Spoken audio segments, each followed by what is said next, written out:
Assalamualaikum warahmatullahi wabarakatuh.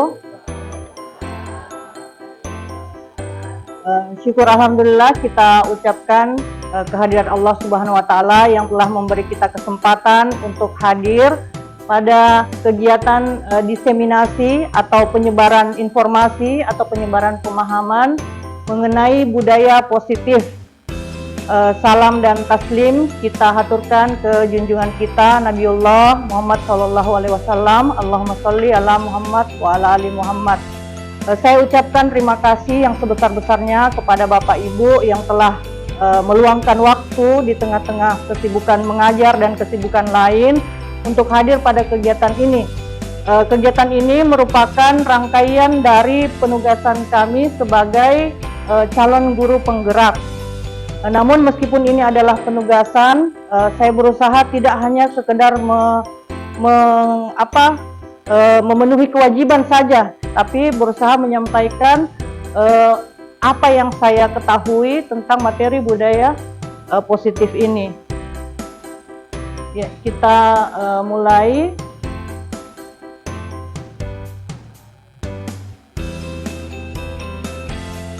Oke, kita bermain sejenak Bapak Ibu. Ini ada teka-teki, bisa dibaca terlebih dahulu. Ada satu keluarga yang terdiri dari satu orang kakek, dua orang ayah, dan dua orang anak pergi menonton film di bioskop. Harga tiketnya 50.000 per orang. Mereka hanya membayar 150.000. Kira-kira kenapa bisa demikian? Ya ini hanya untuk refreshing saja ya Bapak Ibu. Ya silakan Ibu Fitri. Ya, terus? Ya. Ya jadi kakek, ya betul ya. Jadi ya bisa dipahami Bapak Ibu yang lain ya. Ya, jadi meskipun ada dua orang ayah, tapi dia juga sebenarnya adalah seorang anak. Jadi sebenarnya dia hanya terdiri dari 3 orang saja. Ya, kita beri plus dulu untuk Ibu Fitri. Ya, nanti hadiahnya sebentar. Kemudian yang berikutnya, dari keempat pilihan di bawah, mana yang tampak atas dari piramida berikut ini. Jadi perlu diperhatikan warnanya. Dari bapak-bapaknya mungkin lagi, tadi kan ibu-ibu. Ibu sudah, kakak-kakak, bukan ibu-ibu, kakak-kakak. Yang mana dari jawaban ini yang D? Yang mana? Oh, guru matematika, ada guru matematika. Agun C. Ya, coba kita lihat kalau ini warna hijau. Ini hijau di kuning. Kemudian biru, dan ini merah. Kemudian alasnya kuning, merah, biru, dan biru. Jadi jawabannya benar C. Ya, kita kasih plus dulu untuk kita semua. Ya, jadi ini hanya untuk intermezzo saja Bapak Ibu sebelum kita masuk. Ya, jawabannya adalah C. Tujuan dari kegiatan kita ini adalah kita berharap setelah mengikuti kegiatan ini kita sama-sama memahami konsep pendidikan menurut Bapak Ki Hajar Dewantara, dihubungkan dengan budaya dan lingkungan positif di sekolah yang berpihak pada murid. Masuk Ibu. Kemudian diharapkan juga setelah mengikuti kegiatan ini kita sama-sama memahami peran sebagai guru untuk membangun budaya positif dengan menerapkan konsep disiplin positif dalam berinteraksi dengan murid.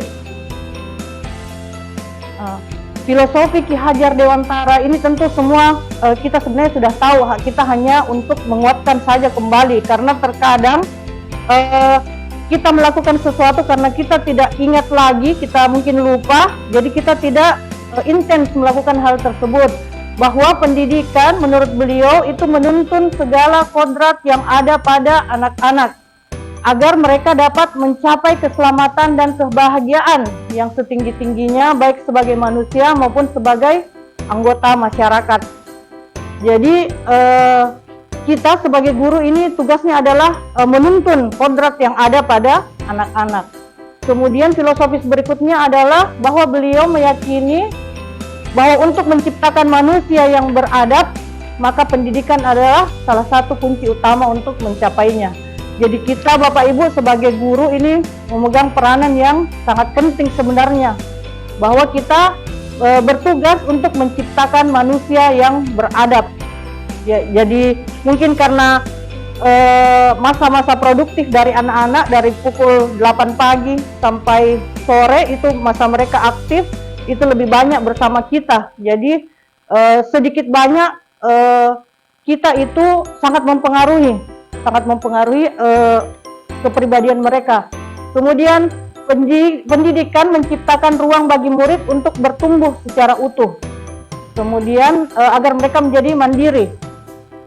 Berikutnya dalam menuntun, guru itu sebagai pamong dan teladan. Jadi kita menuntun, kemudian kita juga sebagai contoh bagi siswa kita.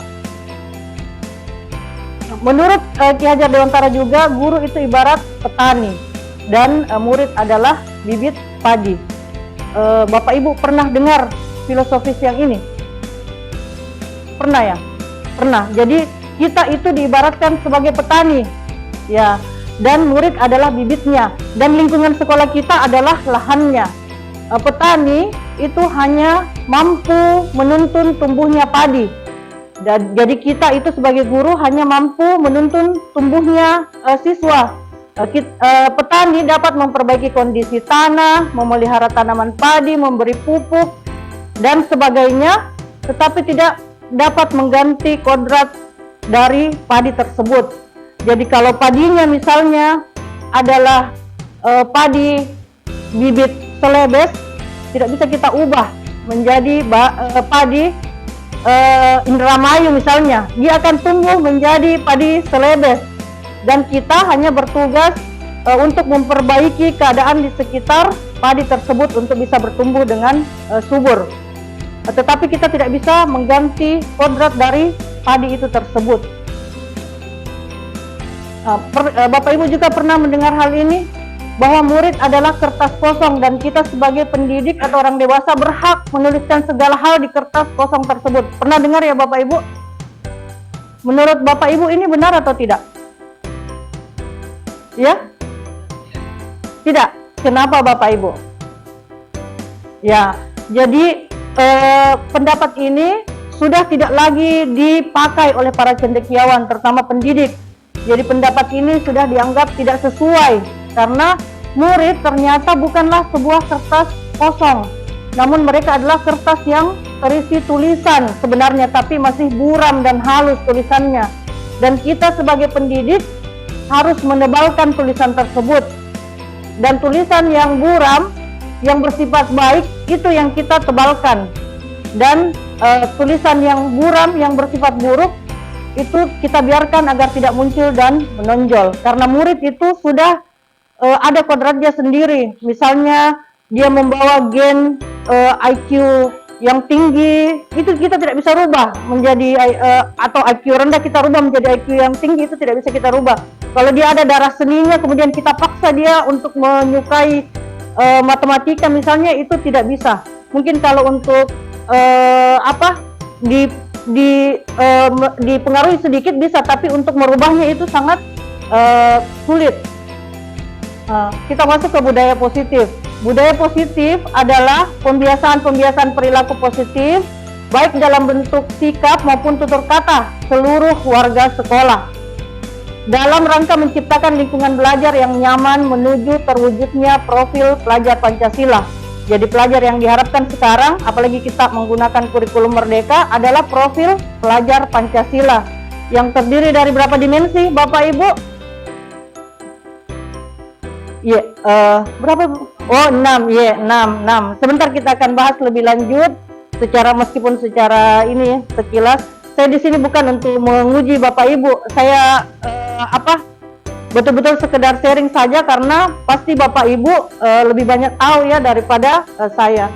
Kemudian budaya positif di sekolah kita alhamdulillah sudah cukup banyak. Jika dibandingkan dengan sekolah lain mungkin sudah cukup baik, sudah cukup banyak budaya positif yang secara umum, ya, berupa literasi Al-Quran, ada kegiatan Rabu Sehat, Jumat Bersih, senyum, salam, sapa, mungkin ada juga sipaka tahu, sipaka lakbiri, sipaka inga, dan lain-lain sebagainya. Mungkin juga di jurusan atau di mata pelajaran Bapak Ibu, lain lagi budaya positifnya. Pasti setiap guru ada menginginkan hal-hal baik di dalam kelasnya masing-masing. Kemudian ini insya Allah jika nanti cukup waktu akan kita bahas disiplin positif dan nilai-nilai kebajikan universal. Jadi dalam rangka untuk menanamkan budaya positif tersebut, diharapkan kita menanamkan dulu disiplin positif dan menanamkan nilai-nilai kebaikan yang bersifat universal. Oh, ini bisa mungkin dipraktekkan Bapak Ibu. Silahkan Ki, berhadapan dua orang, laki-laki dengan laki-laki, perempuan dengan perempuan. Silahkan berhadapan, silahkan berhadapan. Bisa duduk, duduk Maki, duduk, silahkan bisa duduk. Silahkan, jadi berhadapan Ki, berhadapan.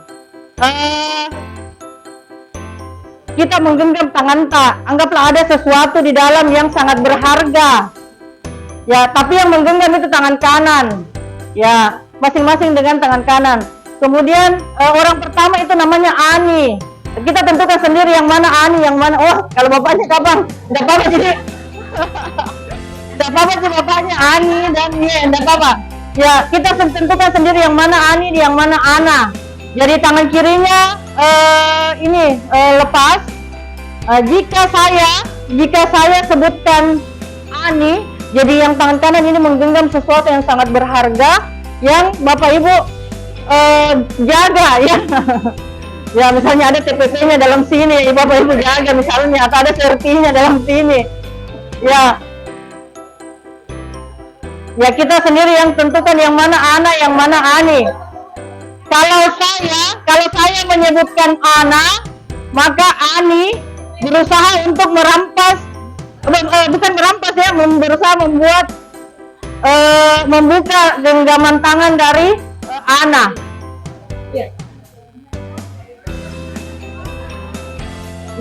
Kalau saya sebut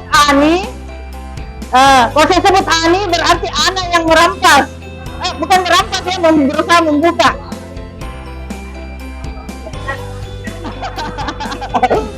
Ya, memang sengaja dibuat bingung Bapak Ibu supaya ini ya.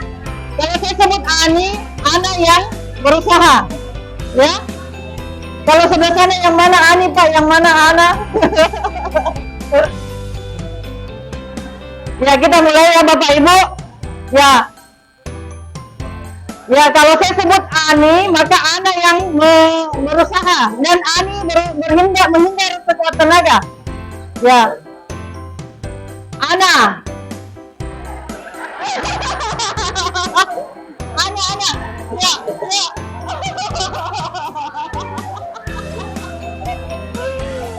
Ya, sudah cukup Bapak Ibu. Ya. Cukup Bapak Ibu, ya.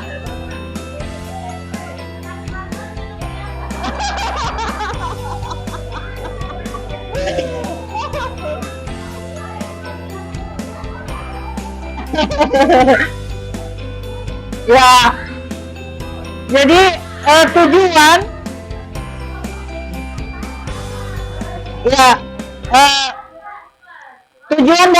dari apa yang Bapak Ibu lakukan tadi adalah kita hanya ingin menyampaikan bahwa segala sesuatu yang kita pegang, jika orang lain ingin merampas, itu yang mengendalikan kita membuka atau tidak, itu siapa yang mengendalikan, siapa yang mengontrol Bapak Ibu? Ya. Rumah kapan sih rumah? Ya, yang menggenggamlah, yang memegang kendali. Jadi kapan, seperti tadi Ibu Ramlah, dia bilang pas Ratoh anak saya kadang terbuka, ya berarti dia yang mengontrol dirinya dan membiarkan Ibu Linda untuk mengambil. Jadi kontrol itu Bapak Ibu ada pada diri kita sendiri. Kita orang lain tidak bisa mengontrol kita, dan kita membuka itu, kita membiarkan orang lain mengontrol kita, tentu karena ada hal-hal yang menjadi penyebabnya, seperti misalnya Bu Ramlah tidak mau mungkin kalau terbanting komputer atau bagaimana jadi lepas nih ya, atau mungkin kalau guru yang lain mungkin tidak mau terlalu heboh jadi dilepas, padahal bisa sebenarnya dia pertahankan ya, karena dia memegang kontrol ya. Ini ya, jadi kontrol itu bergantung diri kita masing-masing ya. Menurut Dr. William Glasser, seorang psikiater dan pendidik, beliau meluruskan bahwa ada beberapa makna kontrol yang miskonsepsi, salah paham mengenai makna kontrol yang kita pahami selama berinteraksi antara kita dengan siswa misalnya, atau dengan orang lain, mungkin dengan anak kita juga di rumah. Yang pertama adalah bahwa ilusi guru bisa mengontrol murid. Nah, kita kan selama ini memerintah murid dan kita merasa kita bisa mengontrol murid, padahal murid itu sebenarnya sedang membiarkan dirinya untuk menyelesaikan apa yang kita suruh. Dia sebenarnya yang kontrol dirinya. Kemudian yang kedua, ilusi bahwa semua penguatan positif itu efektif dan bermanfaat, bahwa kalau kita bujuk anak-anak kita menganggap itu efektif, padahal itu hanya berlaku sesaat saja, pada saat kita bujuk saja, tapi pada saat selesai itu berulang lagi apa yang mereka ingin lakukan, karena itu adalah kontrol atau motivasi dari luar. Kemudian yang berikutnya, bahwa kritik, terutama kritik negatif dan membuat orang lain merasa bersalah, dapat menguatkan karakter. Kadang kan kita bilang, kau ini malas sekali, rajin-rajin kau sedikit, kemudian menggunakan kata-kata mungkin yang menyalahkan orang lain, kita menganggap bahwa supaya dia kuat, padahal itu sebenarnya kata profesor tadi itu adalah hal yang salah. Kemudian ilusi bahwa orang dewasa memiliki hak untuk memaksa, ini sudah umum sekali, mungkin juga kita di rumah mempraktikkan ini. Kita bisa memaksa anak kita, kalau misalnya sudah tidak berhasil kita bujuk, kita naik level menjadi memaksa ya, biasa seperti itu ya.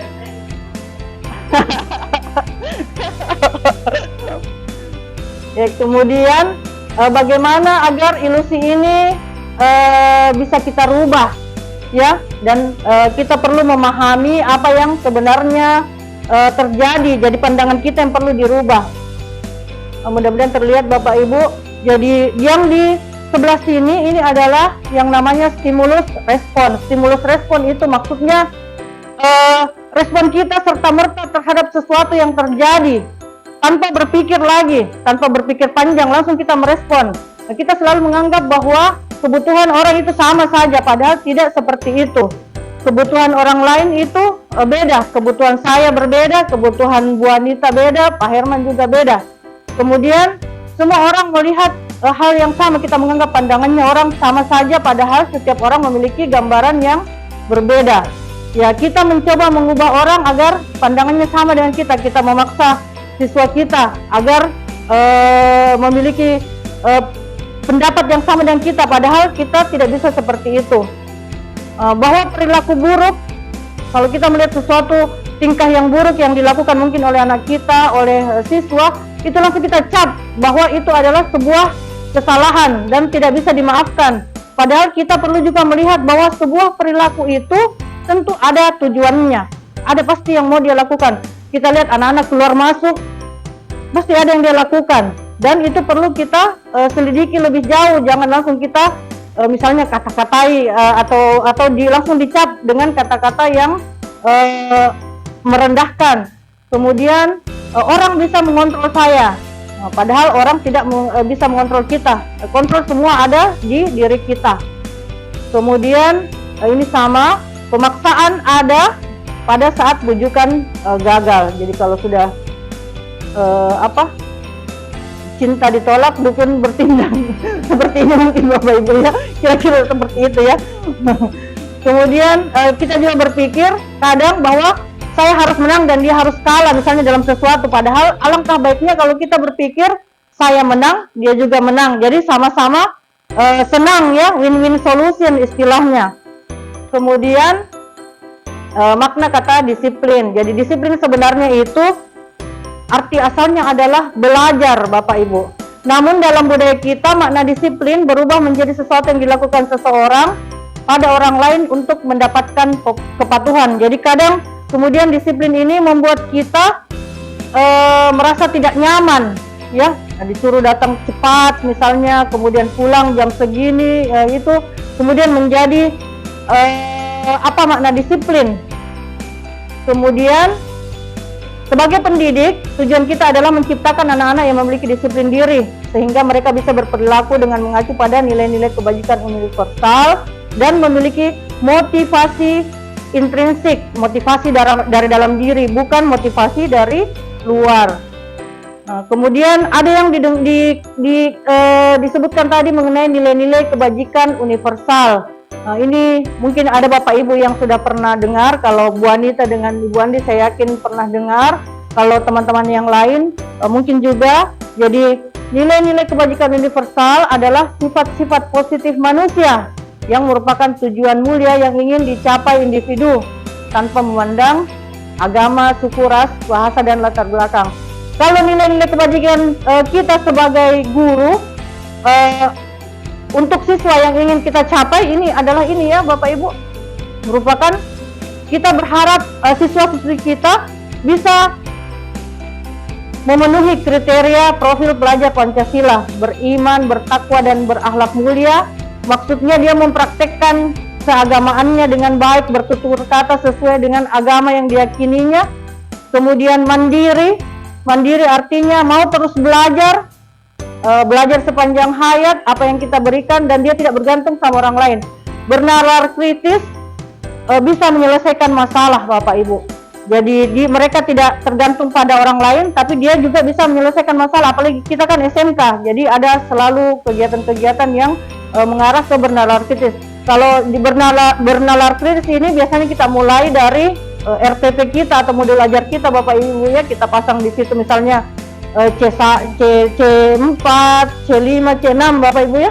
Jadi itu masuk ke bernalar kritis. Berkebinekaan global, mau menerima perbedaan secara keseluruhan. Gotong royong, mau berkolaborasi dengan orang lain, menyelesaikan masalah di sekitar misalnya. Kemudian kreatif. Ya, tujuan disiplin positif, ini tujuan utamanya. Kita berharap siswa kita itu, jadi ini apa impian kita sebenarnya Bapak Ibu terhadap siswa kita. Kita masuk ke motivasi, hukuman, dan penghargaan. Kita sekilas saja Bapak Ibu ya. Motivasi menurut Dian Gossen dalam bukunya Restructuring School Discipline menyatakan ada 3 motivasi perilaku manusia. Jadi saya, Bapak Ibu, siswa kita itu semua punya motivasi, dan motivasi itu terdiri dari 3. Yang pertama, untuk menghindari ketidaknyamanan atau hukuman. Ya, misalnya kita datang tepat waktu, itu apa motivasi kita? Apakah untuk menghindari ketidaknyamanan berupa teguran atau hukuman? Yang kedua bisa berupa motivasi untuk mendapatkan imbalan atau penghargaan dari orang lain. Ya misalnya apa ya? Mau saya sebut tapi alhamdulillah kita jangan sebut PPP misalnya nih. Ya ini. Cuma yang merah ini Bapak Ibu ini adalah motivasi dari luar atau ekstrinsik. Jadi ini dari luar, yang 2 ini. Kemudian yang ketiga, motivasi untuk menjadi orang yang kita inginkan dan menghargai diri kita sendiri dengan nilai-nilai yang kita percaya bahwa saya ini memang rajin, saya ini bertanggung jawab, saya ini adalah guru yang ingin memperlihatkan kepada murid saya begini dan begitu. Maka kira-kira dari ketiga ini Bapak Ibu yang mana yang lebih kuat ini? Yang imbalan. Tapi kalau tidak ada nih imbalannya, kira-kira masih mau melakukan? Ya bisa jadi kalau misalnya ini sudah terbiasa berpindah ke sini ya Pak, ya berpindah menjadi ini bisa jadi seperti itu, ya bisa jadi. Motivasi inilah yang intrinsik ini, yang dari dalam ini yang perlu kita tanamkan kepada siswa kita. Ya, jadi motivasi cita-cita mereka, misalnya apa, kemudian apa yang mereka ingin lakukan setelah lulus dari sini, itu bisa kita masukkan ke sini untuk kita tanyakan kepada mereka yang ini. Kemudian hukuman, konsekuensi, dan restitusi. Tindakan terhadap suatu pelanggaran pada umumnya berbentuk hukuman atau konsekuensi. Namun di kegiatan ini kita ada mendengar hal baru yang disebut sebagai restitusi. Bapak Ibu pernah mendengar, mungkin yang pernah mendengar melihat Bu Anita membawakan materi yang sama sudah pernah mendengar. Kalau hukuman dia bersifat tidak terencana, tiba-tiba, kemudian siswa tidak dilibatkan dan tidak tahu apa yang terjadi.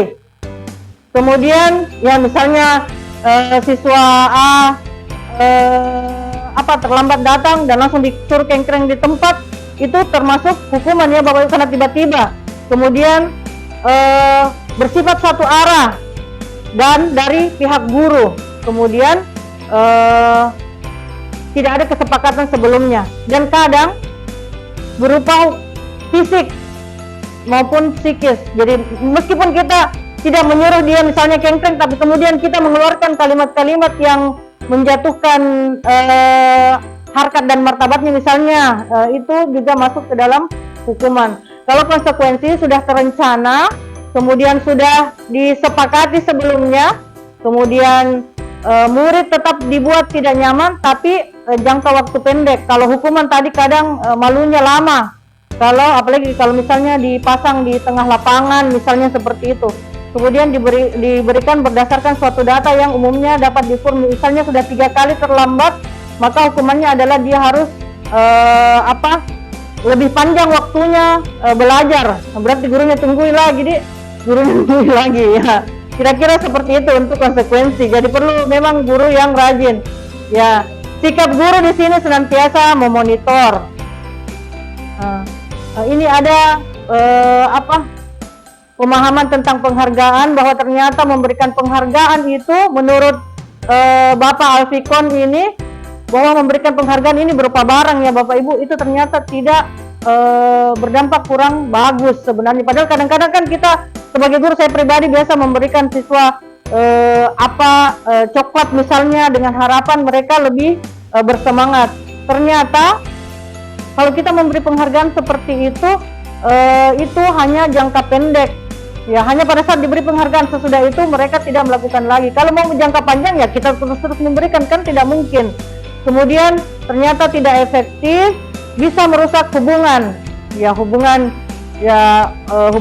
gurunya mungkin karena nanti jadi bokek karena sering memberi, atau siswa yang lain yang tidak dapat itu merasa iri biasa. Kemudian mengurangi ketepatan. Ini berdasarkan penelitian bahwa ternyata 2 kelompok siswa, yang satu itu siswanya dijanjikan gula-gula, yang satu siswa tidak dijanjikan apa-apa, melakukan hal yang sama berupa perhitungan.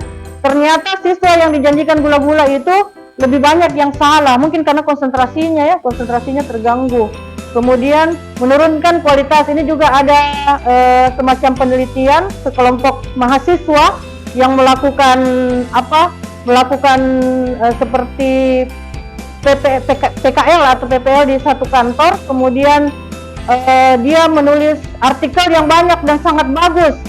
Artikelnya sangat bagus. Kemudian pada saat dijanjikan uang, kualitas artikelnya itu menurun dan tidak lagi sebagus sebelumnya.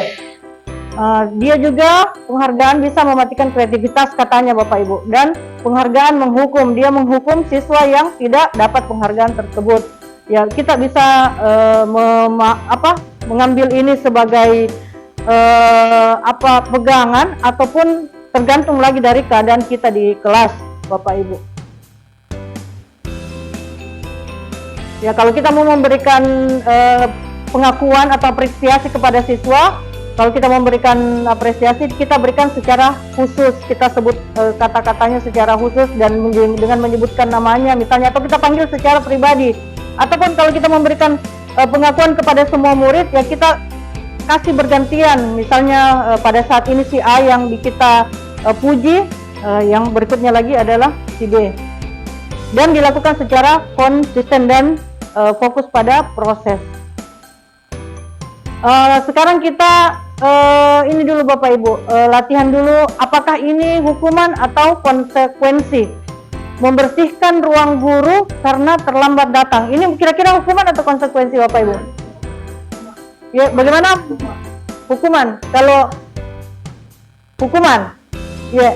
Kalau merapikan tumpukan buku di perpustakaan karena tersenggol, konsekuensi. Lari keliling lapangan 2 kali karena terlambat pada mata pelajaran olahraga, konsekuensi. Berdiri di tengah lapangan karena mengejek teman, hukuman. Kenapa hukuman ini Bapak Ibu yang di ini? Ya, tidak ada hubungannya, kemudian menyakiti, kemudian tidak ada pemberitahuan di awal, pasti ini bersifat tiba-tiba saja ini. Ya, kemudian membawa tanaman baru karena menginjak tanaman di depan kelas. Ya, konsekuensi karena semua ada hubungannya ya. Jadi konsekuensi itu ada hubungan dengan apa yang dilakukan. Ya. Jadi yang pertama hukuman, kedua konsekuensi, ketiga juga, dan keempat hukuman, kelima konsekuensi. Nah, kemudian kita masuk ke istilah restitusi. Nah, ini ada yang melesetkan Bapak Ibu ya. Marah saya punya ini karena ada yang melesetkan. Restitusi adalah proses menciptakan kondisi bagi murid untuk memperbaiki kesalahan mereka sehingga mereka bisa kembali kepada kelompok mereka dengan karakter yang lebih kuat.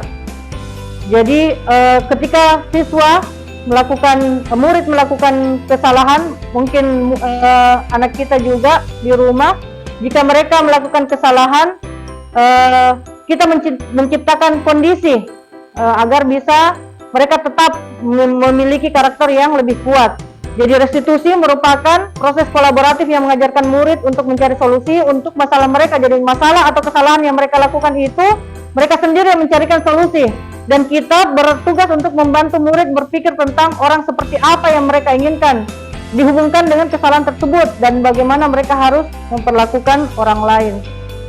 Nah, ciri restitusi bukan untuk menebus kesalahan, memperbaiki hubungan, tawaran, dan bukan paksaan. Ya, ini semua ciri-ciri restitusi. Jadi ini bukan dilakukan sepihak oleh guru, tapi ada proses percakapan terlebih dahulu dengan siswanya. Ini ada yang namanya keyakinan kelas Bapak Ibu. Jadi untuk menjalankan restitusi itu kita terlebih dahulu perlu membuat yang namanya keyakinan kelas ini. Keyakinan kelas ini mirip dengan peraturan kelas, tapi kalau peraturan kelas itu siapa yang buat Bapak Ibu peraturan kelas? Biasa guru yang tentukan. Kalau keyakinan kelas ini dari siswa yang mengusulkan apa-apa saja yang mau dia tampilkan dari diri mereka yang terbaik, yang mewakili kelas mereka. Jadi kapan mereka langgar di luar, langsung disebut kelasnya, dan mereka bisa malu karena melanggar keyakinan kelas tersebut. Ya, dia bersifat nilai-nilai positif yang ingin ditampilkan untuk mencapai tujuan bersama. Jadi keyakinan kelas ini juga bisa dicontohkan dengan keyakinan angkatan, misalnya seperti kan siswa baru masuk sekarang, itu kita kumpul misalnya sama-sama kelas 10 untuk membuat keyakinan angkatan, apa yang ingin ditonjolkan oleh siswa-siswa tersebut yang mewakili angkatannya dan merupakan hal-hal positif. Kemudian berasal dari pendapat setiap anggota kelas, jadi bukan guru yang tentukan, mereka sendiri yang memberi masukan. Kemudian bersifat positif, hendaknya tidak terlalu banyak, 5-10 mungkin. Keyakinan kelas ya dapat diterapkan. Nah, ini juga perlu kita ketahui 5 kebutuhan dasar manusia. 5 kebutuhan dasar manusia. Yang pertama adalah kebutuhan bertahan hidup. Kalau kebutuhan bertahan hidup itu misalnya kalau saya tidak lakukan, maka saya bisa jadi mati atau saya bisa jadi sakit. Misalnya yang berhubungan dengan makanan mungkin, atau minum dan berpakaian. Kemudian kebutuhan kebebasan, kebutuhan kesenangan, kemudian kasih sayang, ingin diterima, dan penguasaan. Semua tindakan kita itu berdasarkan 5 kebutuhan ini. 5 kebutuhan ini. Jadi saya datang ke sini untuk bekerja, bisa jadi karena ini kebutuhan untuk bertahan hidup, karena saya ingin mendapatkan gaji misalnya. Kemudian bisa jadi juga karena kesenangan, karena memang saya senang untuk ini. Tapi bisa jadi juga karena kasih sayang, saya ingin diterima oleh orang banyak, misalnya siswa. Ya, jadi kapan kelima kebutuhan ini tidak terpenuhi, maka orang akan melakukan tindakan yang di luar norma-norma. Nah, seperti contohnya itu mungkin mencuri. Itu orang mencuri karena ada salah satu dari kebutuhan ini yang tidak terpenuhi, ya. Atau mungkin kita lihat siswa memanjat pagar mau membeli pentol, itu kira-kira yang mana ini Bapak Ibu, kebutuhan yang mana? Kira-kira kalau yang ini kira-kira mati kayak itu anak kalau tidak, bukan pentolnya Mas yang dia makan, kalau pentol yang di dalam sekolah bukan kira-kira Bapak Ibu kira-kira juga bisa ini ya, kesenangan ya, bisa juga karena dia mau bebas ya rasa ininya. Kalau yang dimaksud dengan penguasaan ini ya ingin menguasai orang lain, mungkin ilmu juga ingin dikuasai, ini masuk di sini ya. Ini agak penting saya anggap Bapak Ibu, 5 posisi kontrol. Jadi sebagai seorang guru, kita diharapkan memahami posisi-posisi kontrol diri kita dalam berinteraksi dengan siswa. Ada 5 posisi kontrol yang diperkenalkan. Yang pertama yaitu posisi sebagai penghukum. Ya, posisi sebagai penghukum. Jadi posisi penghukum ini selalu serta-merta memberikan hukuman kepada siswa, apalagi kalau dia melakukan kesalahan. Dan selalu, kalaupun tidak berbentuk fisik, bisa jadi kata-kata, kau ini dompala tolong misalnya ya Bu, misalnya seperti itu seperti itu ya. Kemudian pembuat rasa bersalah ya, ini saya kadang masih melakukan ini, bilang gara-gara kau itu nanti ibu ditegur sama kepala sekolah kalau kau keluar masuk, sering sekali saya seperti itu. Pindah dari situ, nanti gara-gara kau jurusanku di ini, biasa seperti itu. Kemudian ada posisi kontrol kita sebagai teman. Jadi dalam posisi kontrol sebagai teman ini terhadap siswa, biasa tidak ada batasan yang mana guru, yang mana siswa. Kalimat-kalimat yang diucapkan pun itu santai ya, santai. Kemudian posisi sebagai pemantau itu selalu mengingatkan tentang aturan-aturan, mungkin tentang tugas-tugas. Dan terakhir adalah posisi sebagai manajer. Kalau posisi manajer ini bisa mengendalikan dirinya, kemudian kata-katanya juga terukur dan ada tujuan-tujuan tertentunya. Kita lihat dulu videonya sedikit Bapak Ibu mudah-mudahan tidak lama. Ini untuk memperlihatkan Bapak Ibu. Ini dari kementerian ini.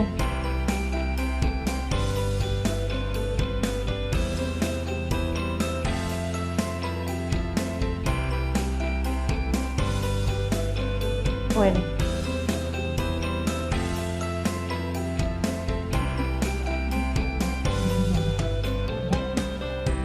Kita lompat-lompat saja. Ini contoh mengenai posisi kontrol yang bisa kita terapkan, tapi ada yang perlu kita hindari posisi kontrolnya Bapak Ibu.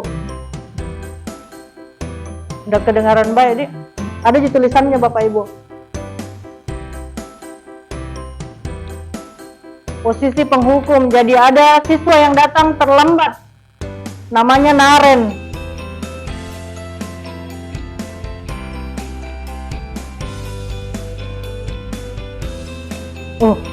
Guru BK ini, guru BK Kabang. Ada Pak Haji, saya panggil Pak Haji tapi tidak ini. Ini posisi penghukum, ini posisi kontrol penghukum. Ini kalimat-kalimat yang diucapkan.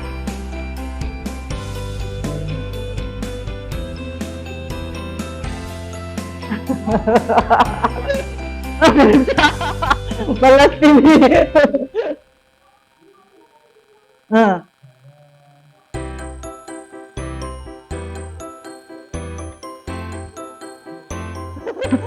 Tidak boleh menyebut nama tawa, belum tentu. Ini siapa begini? Dia aja berkelahi.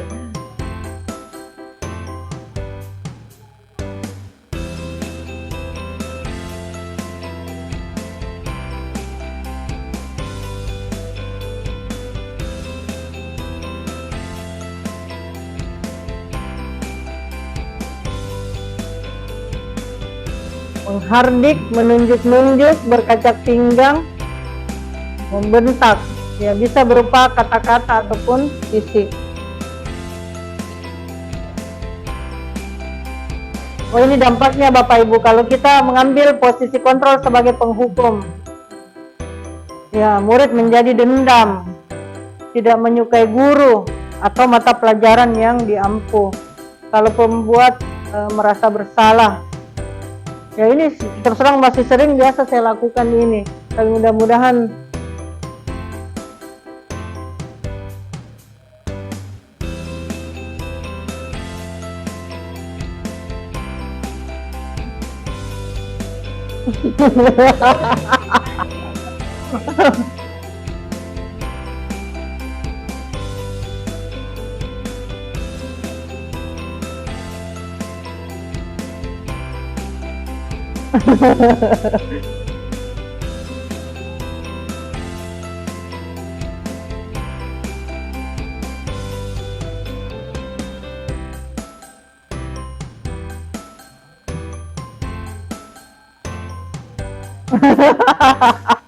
berapa kali terlambat ini.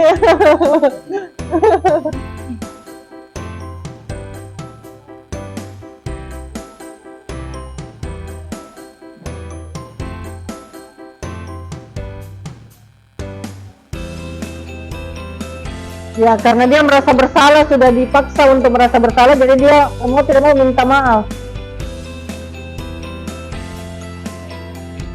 Jantungan ibunya, bisa jadi memang jantungan memang.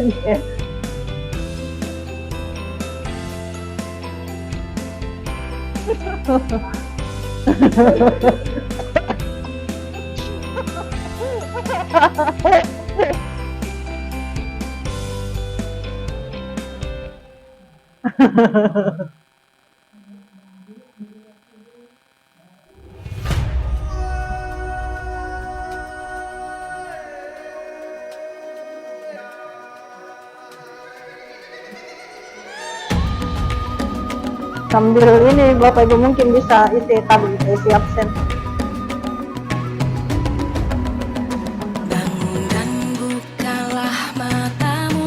Ini untuk posisi teman.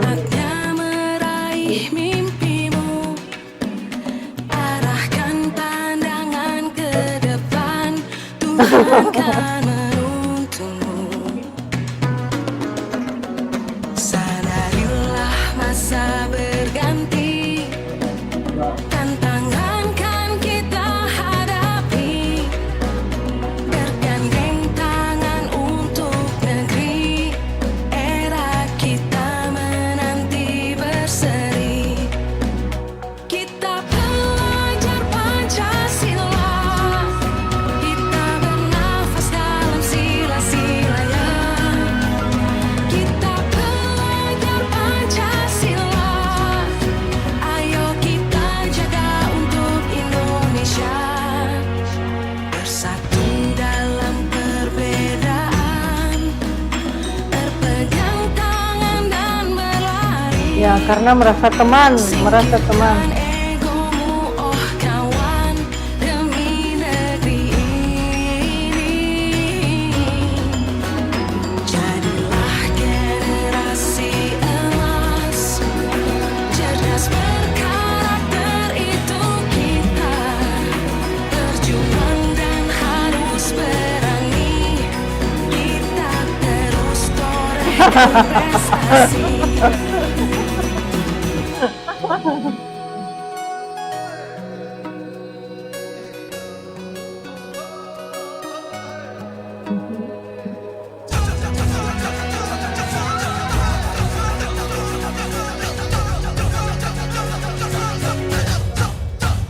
Kita pelajar Pancasila, kita bernafas dalam sila-silanya. Kita pelajar Pancasila,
Assalamualaikum warahmatullahi wabarakatuh. Perkenalkan, nama saya Suci Rahmawati dari kelas 10 TKJ 4. Bagi saya, keyakinan angkatan sudah bagus dan bisa dijadikan motivasi buat angkatan 2003.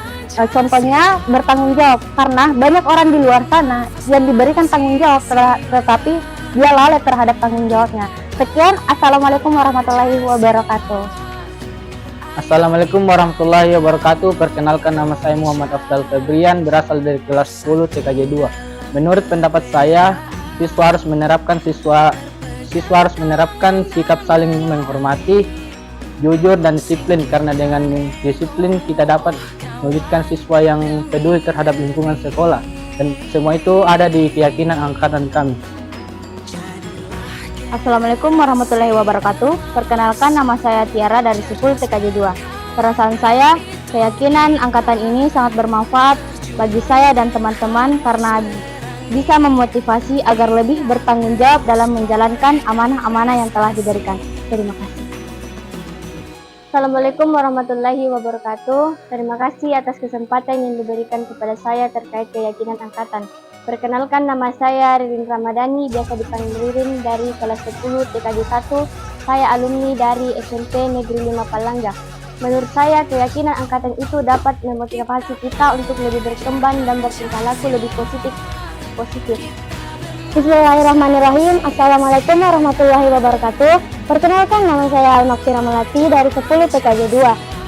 Keyakinan angkatan dapat memotivasikan kami agar menjadi lebih baik, dan bagi saya ingin mengajak teman-teman sekalian untuk agar tidak saling membuli satu sama lain. Assalamualaikum warahmatullahi wabarakatuh. Perkenalkan, nama saya Andi Muhammad Fidan dari 10 TKJ 3. Bagi saya, seluruh siswa harus mempunyai sikap disiplin, bertanggung jawab, dan tekun belajar. Karena dengan sikap tersebut, seluruh siswa bisa menjadi siswa yang lebih baik ke depannya. Terima kasih.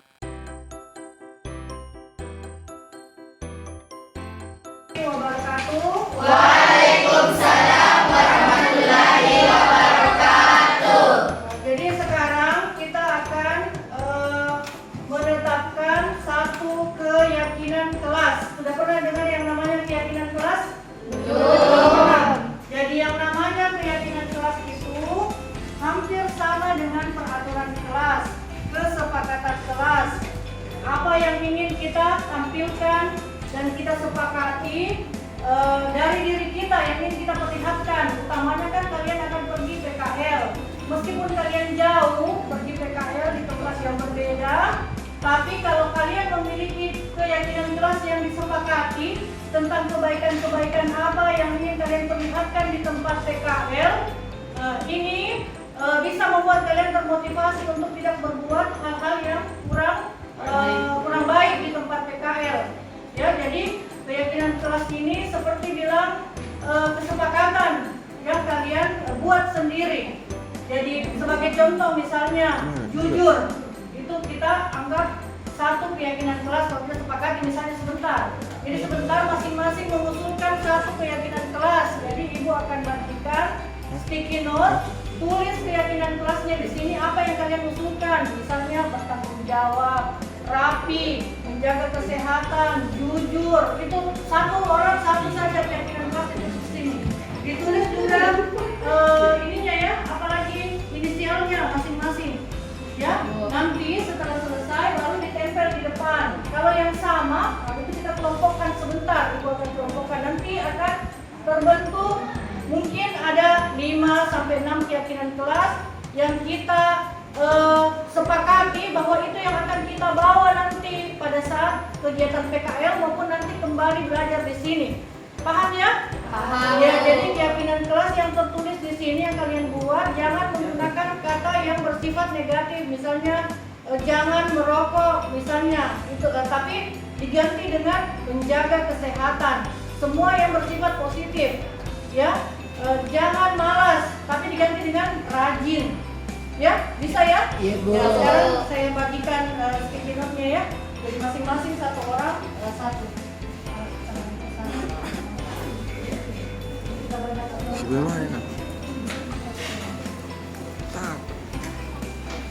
Ya, ditulis, baru kemudian langsung ditempelkan berjejer di sini ya. Langsung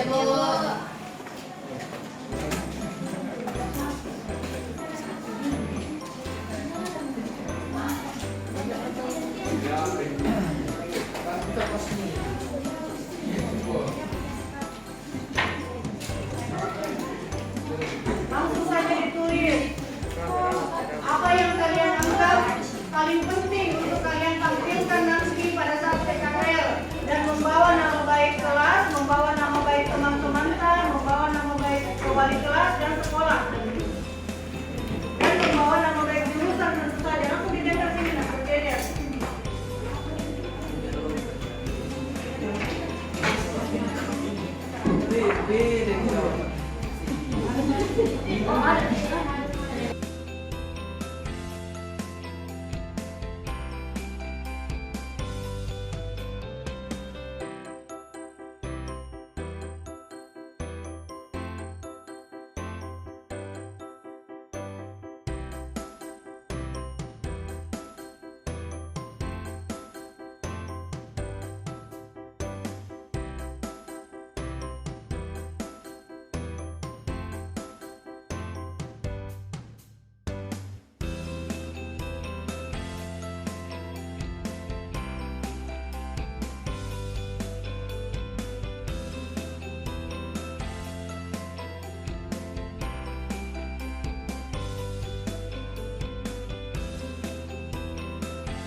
Ya.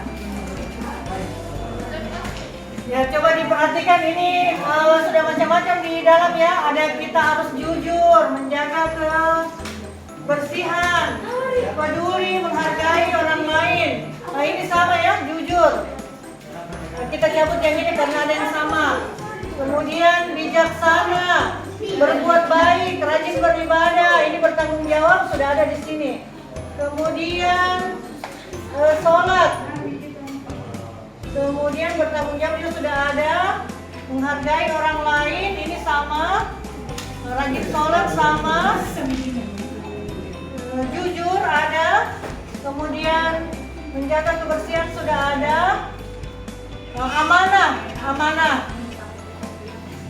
Menjaga tingkah laku dan perkataan, jujur, sopan, taat beribadah, dan taat pada aturan.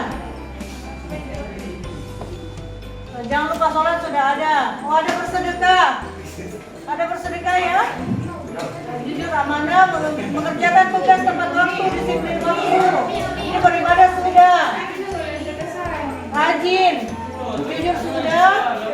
jujur sudah, bertutur kata yang baik.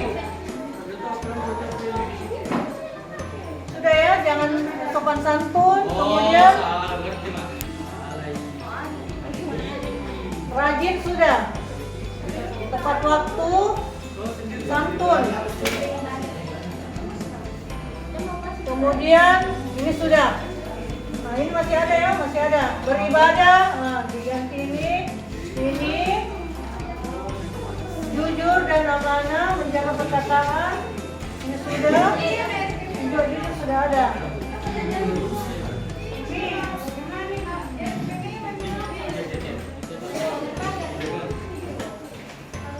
Coba dilihat dulu. Coba didengarkan dulu. Duduk dulu, dengarkan dulu. Yang ada, ini yang tertinggal. Menjaga kebersihan. Apakah bisa kalian terima ini? Bisa ya? Jadi kita ambil di sini menjaga kebersihan. Kemudian rajin beribadah. Beribadah. Ya, kemudian jujur. Bisa ya? Kemudian menjaga attitude dan perkataan. Bisa ya? Kemudian amanah. Amanah, ditahu ya artinya amanah? Nah, ini banyak yang ini. Ini ada di dalamnya tanggung jawab dan percaya diri. Bisa ya, tanggung jawab dan percaya diri. Disiplin waktu bisa tidak? Bisa ya? Ini sudah. Bisa. Ya. Bersedekah bisa kah? Bisa. Jadi kita ambil yang ini ya. Bijaksana,